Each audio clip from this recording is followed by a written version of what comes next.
Bonjour et bienvenue à ce webinaire de gestion, l'assistant personnel comme outil d'expérience client en magasin.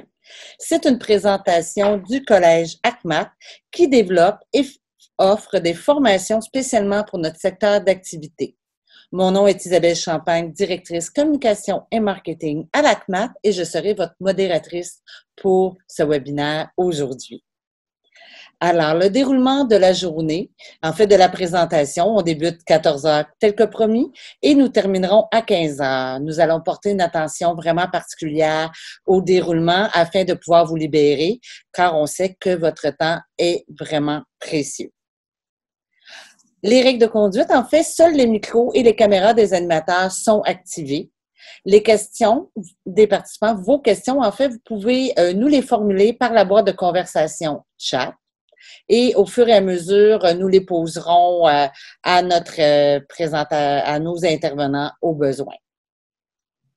Alors, à la fin de la présentation, vous en saurez plus sur les bénéfices ajoutés par des technologies à l'expérience des consommateurs dans les commerces de détail en général, les vertus du web et autres technologies de l'information pour les managers des magasins et leurs employés, les solutions que les technologies peuvent apporter aux projets de rénovation et aux problèmes des propriétaires résidentiels, les vertus des assistants personnels dans le processus d'achat des clients. Et maintenant, je vais vous laisser avec M. Bruno Guglielminetti, qui est conseiller stratégique en matière de communication numérique. C'est un observateur du monde numérique depuis 1994.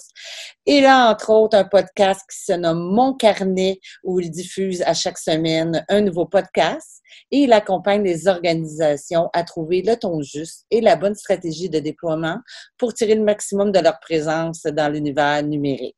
Alors, à vous, M. Guglielminetti. Merci beaucoup. D'abord, je tiens à saluer les gens qui sont avec nous aujourd'hui, aussi saluer M.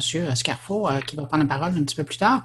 Je pense que c'est important, juste pour donner ma perception par rapport à votre industrie, et puis c'est pas dit dans ma biographie, mais par le passé, j'ai travaillé avec des joueurs importants dans le domaine de la rénovation et deux grandes marques, deux grandes bannières. Donc, j'ai été appelé à comprendre un peu mieux sur le terrain des vaches la réalité de ce que c'est le travail en succursale et des besoins, puis de la réalité aussi, évidemment, qui était différente d'un coin à l'autre du Québec.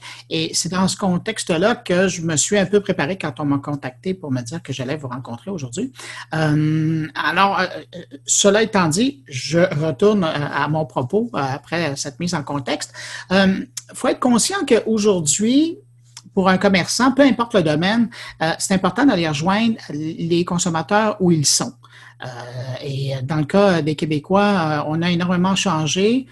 J'allais dire, c'est encore, je vais utiliser entre guillemets le mot encore plus pire. L'évolution a été encore plus grande depuis mars dernier avec la pandémie qu'on a connue. Mais déjà, on a vu là, à travers les 5 dernières années l'évolution des consommateurs et les outils qu'ils utilisaient, d'une part pour acquérir de l'information, mais aussi pour faire des recherches en information. Et on ne vit pas dans un vase clos. Hein. Quand on regarde ce qui se passe ailleurs, on le voit aussi que c'est en train de changer. Je donne simplement quelques exemples. Je pense notamment à Walmart, on est dans un autre domaine que la réno, mais quoique je vous dirais que dans certains Walmart, on a l'impression de temps en temps de rentrer dans une succursale, dans une section de la succursale qui peut ressembler à ce qu'on peut retrouver chez dans certaines succursales de grandes chaînes de rénovation. Mais donc, chez Walmart, il y a un moment donné, pas tellement loin, où on a fait un partenariat avec les gens de Google pour s'assurer qu'on pourrait, en utilisant, et là, je vais faire partir des téléphones des gens qui nous écoutent. Je vais faire attention de ne pas les faire partir.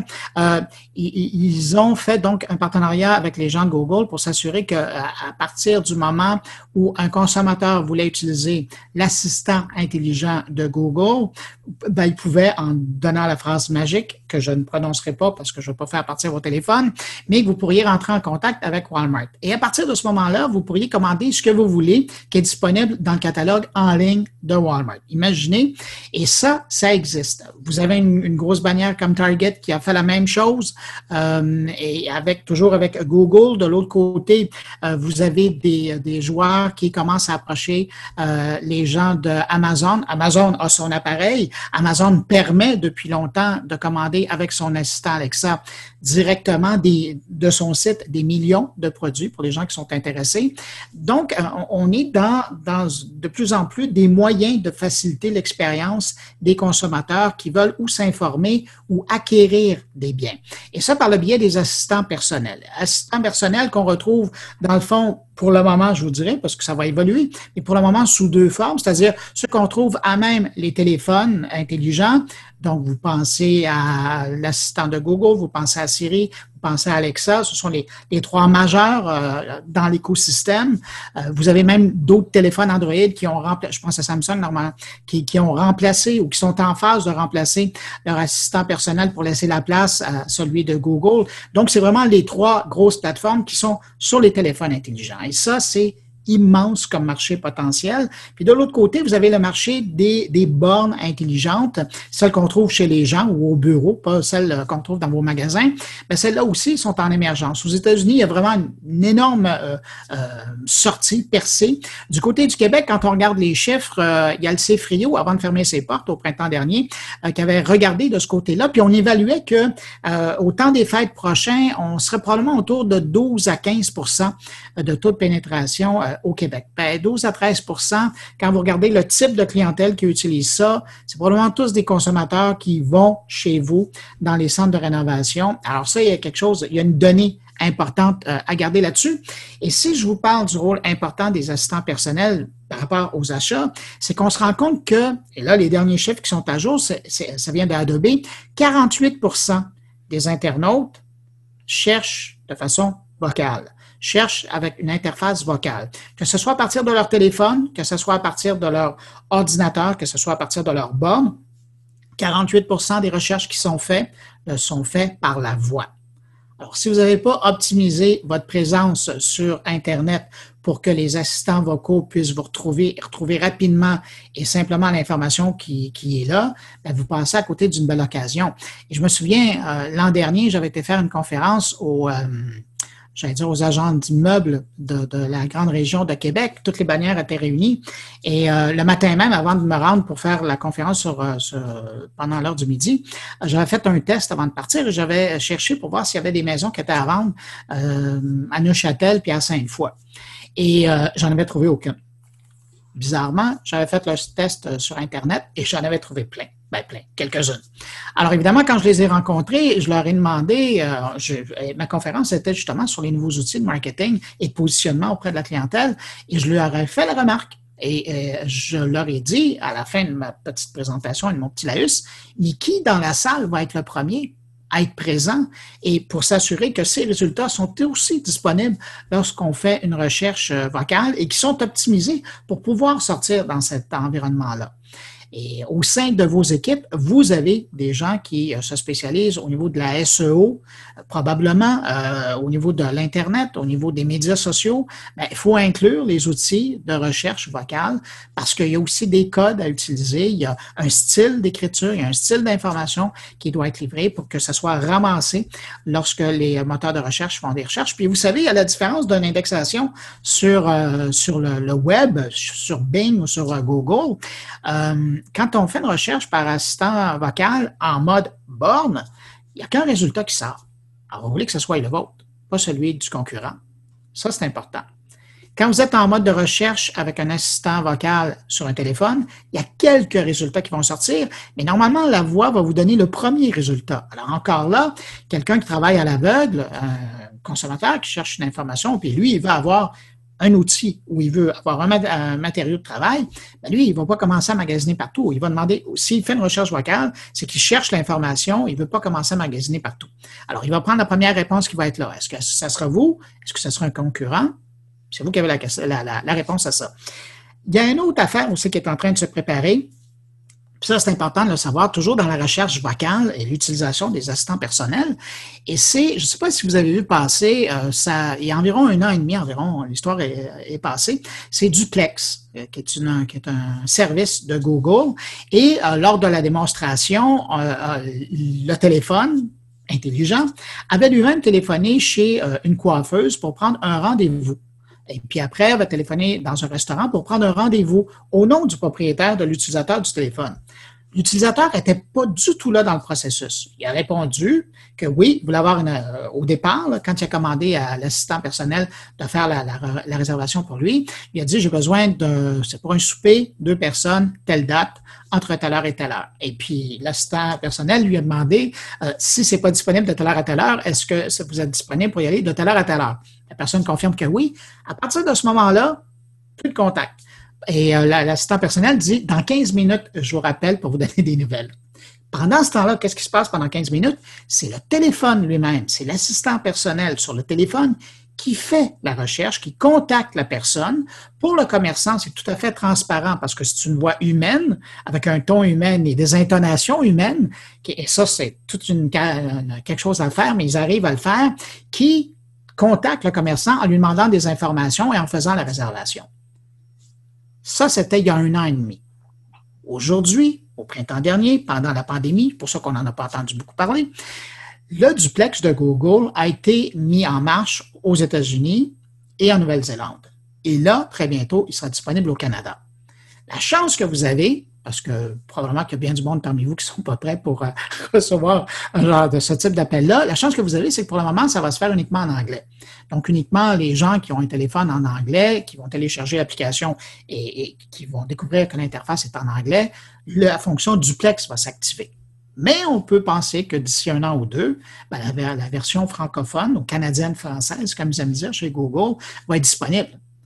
Alors, qu'est-ce que vous allez répondre et comment vous allez répondre quand ça va être une machine, vous ne le saurez pas, mais quand ça sera une machine qui vous téléphonera pour avoir des informations très exactes sur le produit que vous avez? Est-ce que vous allez être prêt? Est-ce que la personne qui répond au téléphone va être prête à répondre directement avec ces informations-là, ou elle va dire, un instant, s'il vous plaît, je vous envoie au département de je ne sais pas trop quoi.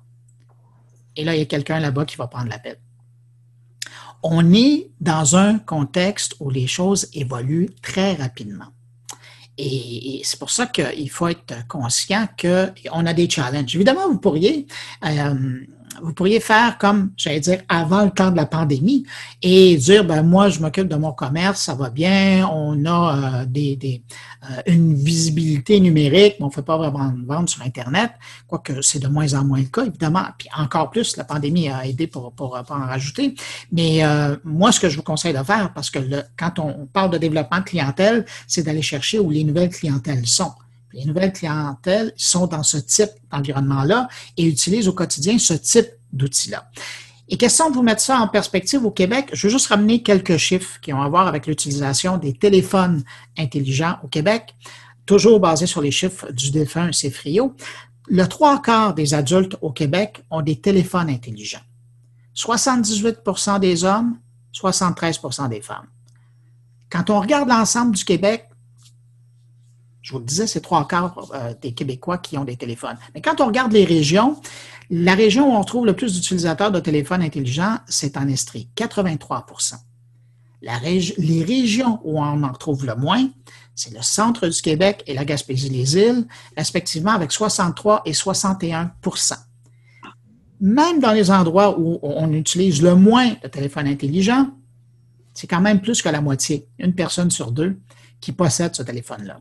Est-ce que vous avez vraiment le loisir et le luxe de passer à côté de ces gens-là, sachant que, dans le fond, ces gens-là vont utiliser leur téléphone? Vous savez que ce qui est intéressant, quand on cherche un peu dans les résultats des recherches du CFRIO, on regarde ce que les gens font avec leur téléphone cellulaire une fois qu'ils sont rentrés chez vous, dans vos commerces.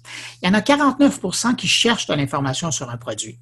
Ils ne vont pas s'arrêter uniquement à ce qu'ils ont trouvé lorsqu'ils étaient à la maison ou l'information que vous allez leur donner sur place. Il y en a 1 sur 2, à 49%, il y en a 1 sur 2 qui va chercher de l'information complémentaire pour vérifier si ce produit-là va vraiment répondre à ses besoins. Quand même pas rien. Il y en a 36% qui vont comparer 36 c'est plus que 1 sur 3 qui vont comparer le prix que vous affichez en magasin avec celui de vos compétiteurs. Je vous laisse réfléchir là-dessus. Et 35 donc encore plus que 1 sur 3, va demander, il est en magasin, va demander l'avis de leur famille ou de leurs amis en envoyant une photo du produit. Quand même, hein? Ça, c'est du comportement de consommateurs et c'est des consommateurs québécois. Donc, vous devez être conscient que ces gens-là, ça me rappelle un peu ce qui est en 1996, la deuxième année que je couvrais, la troisième année que je couvrais le numérique, et je me souviens d'une déclaration que le grand patron de GM à l'époque avait fait à une convention où il avait invité ses meilleurs vendeurs à travers l'Amérique du Nord et leur avait dit, vous savez, 1996, l'autre siècle, il avait dit à ses vendeurs étoiles, vous savez, les gens qui rentrent maintenant dans vos concessionnaires automobiles en savent plus sur le modèle qui les intéresse que vous. Comment vous allez leur vendre un char maintenant? Aujourd'hui, c'est ça la réalité du commerce. Le client qui arrive chez vous en sait plus sur ce qu'il veut, puis sur ce qui est alentour. Et où vient la différence? C'est la valeur ajoutée du conseil qu'il va avoir en succursale. Et c'est ça qui va choisir votre succursale pour aller vous voir, qui va choisir votre bannière parce qu'il va sentir qu'il y en a plus que ce qui est là. Et il y a accès à des spécialistes dans leurs différents domaines. Et c'est ça qui est important. Et donc, eux, ils arrivent avec plein de bagages qu'ils ont trouvés notamment sur vos plateformes parce que maintenant, de plus en plus, vous donnez de l'information là, mais aussi qu'ils vont trouver de l'information sur des sites spécialisés qui parlent de vos produits. De là, l'importance d'avoir des bonnes relations avec des influenceurs pour qu'ils puissent mettre de l'avant les différents produits que vous présentez. Alors, mais ça, le sujet des influenceurs, c'est déjà un autre sujet. Mais donc, il faut être conscient de cet enrobage technique-là et voir comment on peut mieux faire. Mais chose certaine, c'est que vous avez un méchant beau défi devant vous parce que là, les Québécois ont pris cette habitude-là. Ils sont en magasin, ils sont avec leur téléphone, ils se sont préparés avant.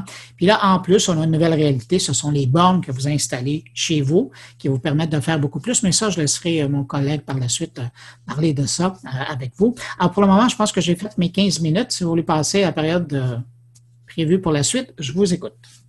Et maintenant, nous allons passer à la présentation de notre spécialiste, M. Jonathan Scarfo, président de MVP, mon vendeur personnel, qui va compléter avec différentes données, différentes de celles qu'on vient d'entendre, sur les outils technologiques et tout ça sur le comportement des consommateurs. Alors, la parole est à vous, M. Scarfo. Vous m'indiquez quand vous voulez que je change de diapo pour suivre votre présentation. Merci beaucoup, Isabelle. En fait, je suis très content d'être avec là aujourd'hui, d'être partenaire de l'ACMAT et d'être partenaire dans ce webinaire. Alors, bonjour à tous. Merci d'être là. Donc, les sujets qu'on va voir aujourd'hui, c'est quoi les enjeux et les tendances de votre industrie, le comportement des consommateurs dans les magasins. Moi, je vais aujourd'hui, pour bien vous situer, là, on va parler de l'environnement. Le client est en magasin. Moi, je vais vraiment parler de l'expérience client dans le magasin physique. Donc, c'est quoi un assistant personnel et c'est quoi les capacités de cette technologie pour répondre à vos besoins, à vos enjeux. Donc, avec la prochaine slide, justement, avec la prochaine diapositive, en fait, on va voir c'est quoi les enjeux et les tendances. Donc, à gauche, dans le fond, évidemment, un de vos enjeux, maintenir et accroître vos revenus et vos profits. C'est évident, mais comment on peut régler ça? Comment on peut aider à ça? Il y a aussi une forte concurrence, une forte pression du commerce en ligne.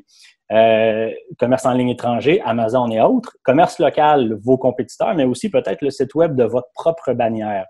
Et tout ça a été amplifié par la COVID. En fait, tous ceux qui n'avaient pas fait des achats en ligne, c'est sûr qu'ils en ont fait probablement au moins un ou ils ont été attirés par ça pendant le confinement.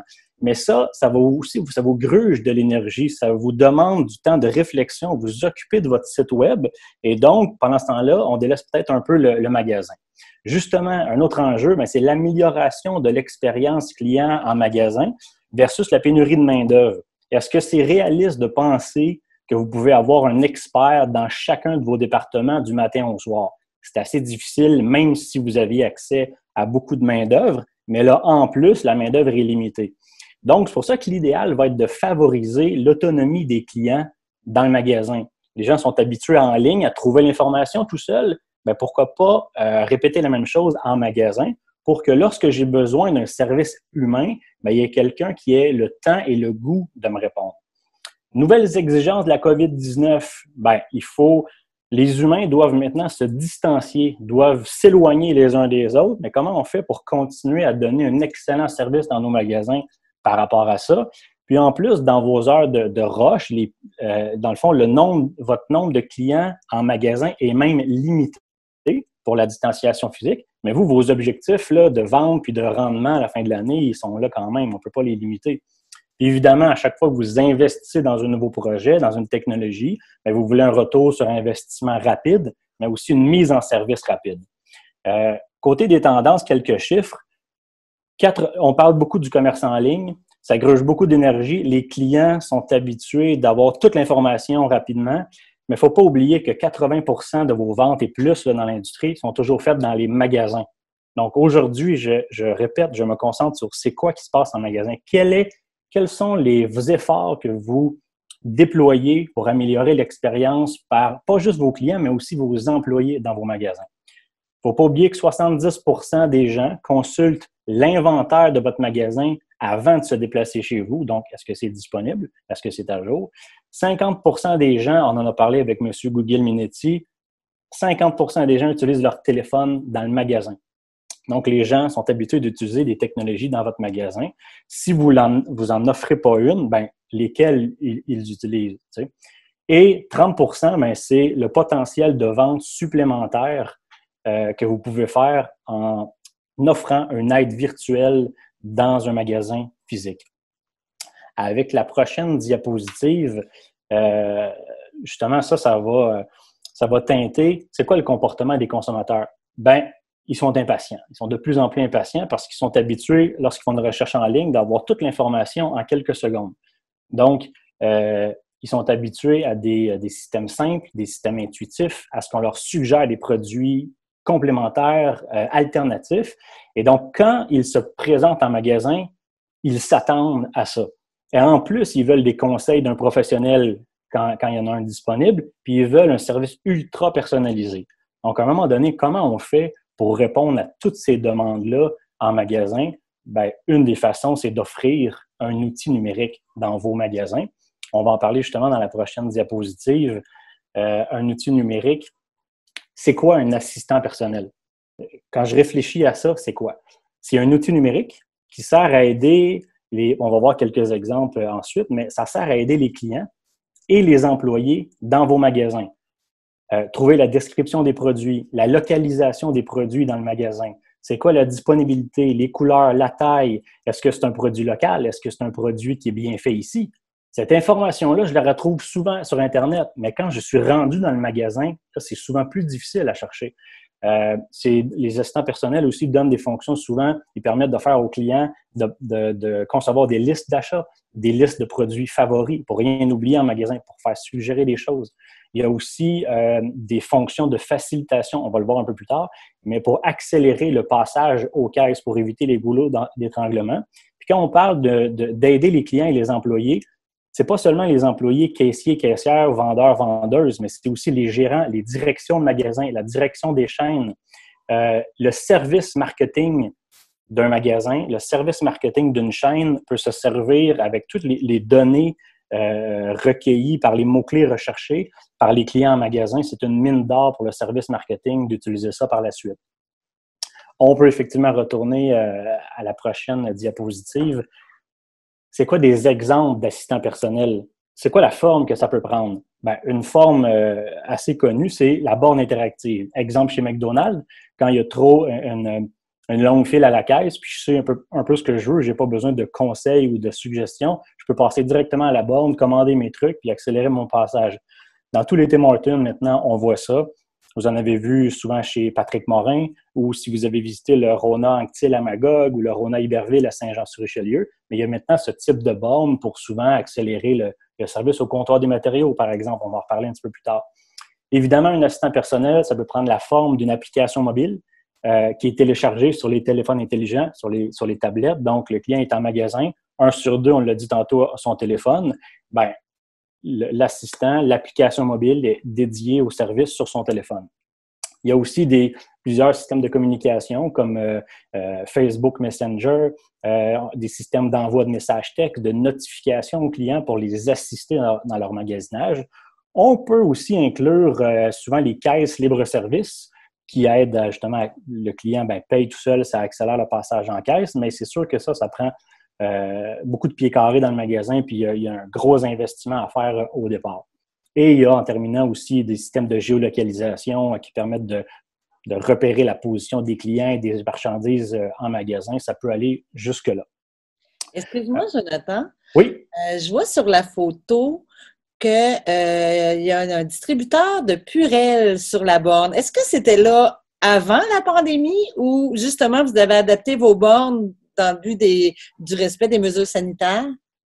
Dans le but c'était pas là avant. Donc, c'est vraiment directement relié à certains magasins qui nous disaient, bon, est-ce que les gens, premièrement, est-ce qu'on se conforme à la santé publique? Donc, même sans le Purell, en fait, c'est conforme à la santé publique. C'est considéré comme un terminal de paiement. Donc, la santé publique dit on doit laver la borne à certains intervalles. Nous, on veut faciliter les choses. On a carrément mis un distributeur de Purell.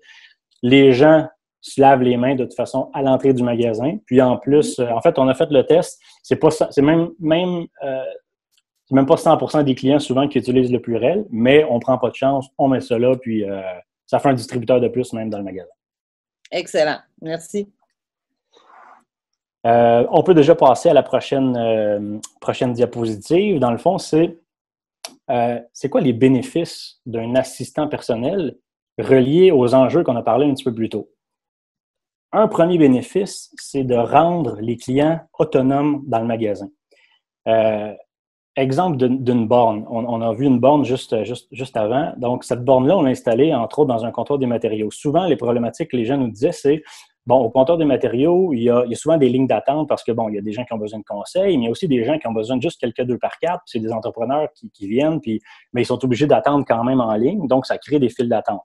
Avec une borne interactive, la personne qui n'a pas besoin de conseils, qui veut juste commander ses produits, parce que souvent, juste pour être bien certain, là, dans les magasins qui ont des cours à bois à l'extérieur, qu'on doit entrer dans le magasin, faire une commande au comptoir des matériaux, avoir un petit coupon pour passer à la caisse, payer ses trucs et ensuite aller à la cour à bois.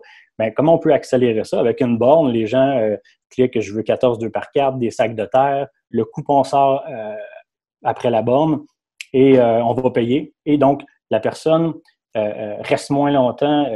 Donc, ça accélère le temps que la personne est en magasin pour que ceux qui ont vraiment besoin de conseils, l'employé au comptoir des matériaux, il n'est pas stressé qu'il y a 5-6 personnes qui attendent en ligne. Il prend le temps de donner ses conseils. La personne qui veut faire ça vite, elle peut passer à la borne. L'autre chose au niveau de l'autonomie, avec une application mobile, dans le fond, beaucoup de questions quand les gens entrent en magasin, c'est ils demandent aux employés, bon, où sont les vis, où sont les outils, sont où vos aires climatisées. Okay? Donc, c'est beaucoup de questions qui peuvent être répondues par la technologie. Je donne un exemple. Quelqu'un qui se magasine un robinet, souvent va aller magasiner sur Internet en premier pour savoir un peu ce qu'il veut. Lorsqu'il se déplace en magasin, il arrive probablement à l'extérieur du magasin. Souvent, il va attendre parce qu'on doit se laver les mains. Donc, ça se peut qu'il attende en file d'attente. Pendant cette attente-là, il peut ouvrir son téléphone. L'application d'assistant personnel a reconnu dans quel magasin il se trouve. Il peut déjà commencer à regarder dans quelle allée se trouvent les robinets. Donc, une fois qu'il est rendu dans le magasin, il n'a pas besoin de chercher l'allée. Donc, il sait que c'est dans l'allée 43. Parfait, il sauve du temps. Une fois rendu dans l'allée, il y a une dizaine de robinets. C'est lequel le mien? Bon, il peut scanner les étiquettes, les codes barres sur les étiquettes de produits. Pour lire les descriptions de produits. Donc, s'il en choisit un, est-ce qu'il y en a un en stock? Oui, non. Il en voit un à côté qui est 200 $ de plus. Comment ça se fait qu'il a de l'air pareil, mais qu'il est 200 $ de plus? Mais peut-être qu'il est fait en stainless, il est garanti à vie, puis il est fait au Québec. Donc, il n'y a pas besoin de retourner chercher un vendeur. Son assistant personnel peut lui informer de ces produits-là. Puis une fois qu'il a choisi le bon produit, c'est laquelle la bonne boîte? Elle n'est pas nécessairement devant l'étiquette. Donc, souvent, les questions, c'est quoi le prix? Est-ce que c'est en spécial? Donc, avec son assistant personnel, peut scanner la boîte sur le produit pour être certain que c'est le bon produit. Cet exemple-là, si c'est répété 50-100 fois par jour, c'est plusieurs questions qui prennent du temps des employés. Et donc, en offrant un assistant personnel, les employés ils n'ont pas 4, 5, 6 personnes autour d'eux. Ils ont plus de temps pour répondre à des questions. Si je veux savoir comment faire installer mon robinet, bien là, j'ai un employé qui a le temps et qui a le goût de me répondre parce qu'on fait répondre certaines questions à moins de valeur ajoutée par la technologie. Outils de formation et de support pour les employés. Lorsqu'une nouvelle ligne de produits entre, on n'a pas toujours le temps d'envoyer les gens en formation. Un exemple, les airs climatisés que vous aviez cet été, il y a combien de BTU, c'est fait tout, des questions rapides. Lorsqu'une nouvelle ligne de produits qui rentre, les employés peuvent se servir de l'assistant numérique pour scanner les codes barres et en apprendre sur le produit. Ils peuvent aussi conseiller sur des produits qui sont, on veut éviter souvent la question « Ah, c'est pas mon département ». Bien, avec l'aide d'une borne ou d'une application mobile, chaque employé peut même mieux diriger les clients dans les départements qui sont moins habitués. Donc, les employés deviennent plus rentables pour vous, ils se sentent plus efficaces, plus utiles, moins surmenés, puis ils sont fiers aussi de travailler pour une entreprise qui est moderne. Puis souvent, ça devient plus difficile pour la compétition de venir vous les voler parce qu'ils ont le goût de rester chez vous. Donc, tout ça répond à l'enjeu d'augmenter l'expérience client et de contrer la pénurie de main-d'œuvre parce que engager un assistant virtuel, engagé entre guillemets, ça revient à mettre à la disponibilité de chacun de vos clients leur propre vendeur personnel disponible en tout temps et sur demande. Même si vous aviez accès à toute la main-d'œuvre du monde, ça ne serait pas viable dans votre modèle d'affaires d'engager tous ces gens-là et ce n'est pas nécessaire non plus. Donc, on marie les employés humains plus l'assistant personnel, ça devient le meilleur des deux mondes. Outils de distanciation physique, bien, lorsqu'un client parle à une borne ou à une application mobile, il n'y a pas de chance de se faire contaminer par les gouttelettes. Donc, ça, c'est une chose. Mais ce qui permet, les questions simples répondues par la technologie, ça permet que les employés ont plus de temps pour donner des conseils aux clients, mais pour se protéger, puis prendre soin d'eux, prendre leur distance, puis bien leur répondre. Avec les fonctions aussi de passage en caisse rapide, j'explique rapidement. Il y a certaines fonctions qui permettent lorsqu'un client prend des produits dans le magasin, il peut scanner les codes barres et une fois qu'il arrive à la caisse, la caissière peut scanner un seul code à barre directement sur l'application mobile et non de prendre tous les produits puis de les rescanner. Donc, moins de manipulation, moins de risque de contamination. Et évidemment, elle va vérifier dans le panier qu'il y ait bien le bon nombre de produits que le client veut acheter. Puis, c'est une bien meilleure efficacité parce que ça accélère le passage en caisse, puis pas besoin d'acheter les caisses libre-service à ce moment-là. Tout se fait dans le téléphone. Donc, santé, sécurité, efficacité. Puis, en terminant, suggérer des produits alternatifs et complémentaires. J'imagine que beaucoup de clients entrent en ce moment puis ils demandent du bois traité, puis ils sont déçus parce que vous n'en avez plus. Mais pourquoi pas leur suggérer automatiquement de la composite? Bon, vous allez me dire que ce n'est pas le même prix, etc., mais le client aime se faire au moins suggérer quelque chose de plus. Si un client sur 10 va le prendre, ben c'est 1 sur 10 de plus que rien, finalement.